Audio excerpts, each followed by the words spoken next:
Hi guys, my name is Katya. I am your Global Health and Social Medicine Uni Buddy and Student Ambassador.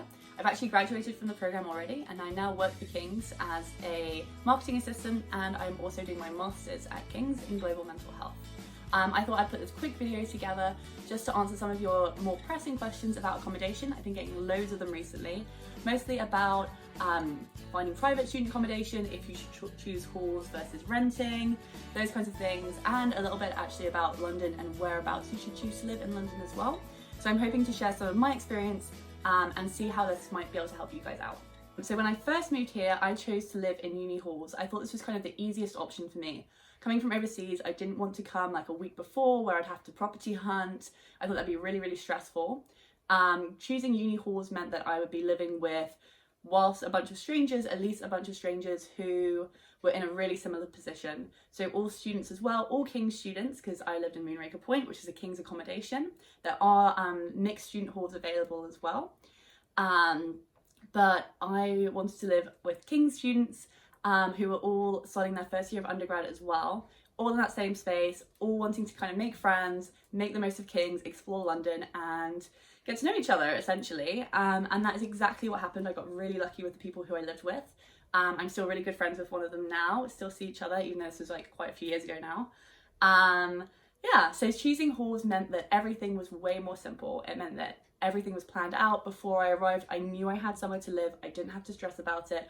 All my bills were included. They did all these payment plans for us. It wasn't something that I had to fuss about, and that took so much pressure off the actual move itself. I was traveling from really far away. You know, I moved with like 2 suitcases of my life packed up. I didn't want to be worrying about stuff like this. So really helpful. The apartment itself was great. So there were 7 of us in total living in this accommodation. Moonraker is one of the more modern halls available. I think when I moved in, it was only maybe in its 2nd year of being open. So really fresh, everything really shiny, new, really modern. So I had my own bedroom and my own ensuite bathroom as well. It was pretty tiny, not quite small enough where you could be having a shower and going to the toilet at the same time, but close. You also had, it was a pretty small room, but loads of very sensible storage options. So I think that was under the bed storage, there were bookcases, loads of shelves, and a really big desk. It's definitely like traditional student accommodation where they want you to study, so they've like made it as easy as possible for you to do that. There were 7 of us in total. It was a good mix of home and international students. Everyone was studying a different course, which actually made it really interesting. So you kind of were subconsciously learning about what other people were learning about, because you'd be like, oh, what's your essay on? And then you'd be hearing about this. So I lived with someone who was doing history. We had 2 bioscience students, but who were doing separate programs, which I can't remember. We had someone doing law, which was really interesting. I remember her being at uni every single day, whereas I was having a real lock and had like 10 contact hours a week. And then like testing her for like her wild exams and doing all of these, because she calls it case law. So learning this like flashcard deck of all of these cases. Very difficult, very different university experience to myself, but really interesting seeing how other people learned and how other people lived together. I think having never lived with other people before then, it was also a really good practice run for me to understand what I valued from other people that I lived with, what kind of space I wanted to live in later on as well. So it was a really good test run, a good learning curve about yourself and learning about how you interact in a shared space. Really interesting actually to add, I think this is another kind of unrelated to accommodation, but a lot of people ask about making friends at university. Accommodation is this easy place to do that. What really worked out for me is that in my block at Moonraker, I think I was in block D, there were I think at least 3 other girls who were all doing the same program as me, global health and social medicine. So the girl next door became my uni best friend. And we actually ended up living together in 2nd year. I think 1st year uni is definitely the right time where you want to kind of pick people out as well who you might want to live with in the later years. Kind of keep those feelers out, see who seems really cool, who seems nice. And so that was really comforting. And having come from overseas, we all had like a WhatsApp and Facebook group together, everyone on the course. And so on our first week, like for welcome week, we organised to meet up at Moonraker. The big group of us, all from the same course, walked over to uni together. Really helpful, really comforting, knowing that these other girls were in the exact same position as me. I think half of them were international as well, had moved from pretty far. Yeah, so really lovely and a really easy way to make friends. So since first year living in halls, I've lived in solely private accommodation, and that's been a mix of shared houses, living with strangers, a shared flat, one-on-one, living with friends. So a bit of a mixed bag, covering all of the bases there. So in my second year, it was a group of us. We'd already decided like the area that we wanted to live in, and we were looking for a whole property. Whereas in my third year, I was just by myself and I was looking for a single empty bedroom in a shared house. Both experiences, not scary, not impossible. I think what's really important to remember is how quickly the London property market moves. Everyone is moving out, everyone's moving in, it is in constant flux, but this is a good thing because if you need to go somewhere, it's easy to let your room or sublet your room. If you are moving in, maybe you're coming from overseas, it's not that hard to find a flat.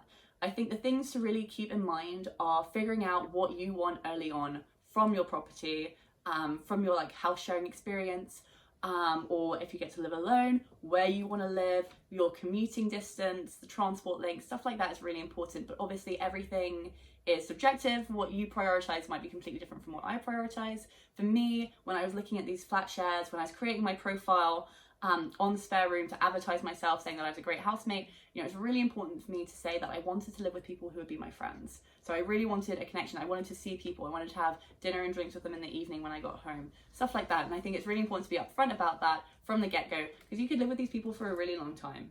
And you want to create obviously a positive space where you can be really comfortable, where you can be productive, and you can enjoy your time in London. Just to finish, as I've spoken way longer than I expected to, I'm really sorry about that, but hopefully it's all good stuff. I want to talk just a little bit about where I've lived in London, if this is helpful for you guys. So I've always lived in South London. So I lived in Southwark, where that's Moonraker Point, the uni halls, and that's equidistant to Waterloo campus and Guy's. In Borough, near Borough Market, which you may have heard of, really nice flat there. 10 minutes from Guy's campus as well, so really easy. And then Kennington in Bermondsey, so again like 10 minutes from Guy's. Camberwell, and that was when I was working for King's on the Strand campus, so it was a really easy commute, straight shot on a bus for like 35 minutes, and then in the evenings I'd usually walk home, which is about an hour. And I now have lived in Elephant and Castle for the last 2 years. I'm still working now in Bush House, near the Strand campus, and so I can walk that in like 45 minutes if it's a good sunny day like it is today, or it's a 25-minute bus. So really commutable, really easy. So why have I always lived in South London? Which is a question like I was wondering about making this video, like why is that? I think I've definitely made a home here. I feel really safe here, happy here. I find that it's cheaper. It's a good way to be closer to central London in distance, but you're not paying as much for it. I think typically the closer you get to central, the more expensive it is. In my head, you guys can do your housing searches and tell me if this is untrue or not. You may be more informed than I am, but in my head, North London is more expensive. South London, I have access to bigger supermarkets that don't have price markups like you might find in like a Tesco Express. It's really multicultural. It feels more residential. You have big parks, you have families living here, and there's really good nightlife, really great restaurants, bars, great music scene. So in all, South London has been amazing for me, and I don't plan on leaving anytime soon. That is it. If you guys have any more questions, please feel free to contact me through Unibuddy. Read this blog post that will hopefully go with this video on Unibuddy. Contact me. I am happy to help. Thank you.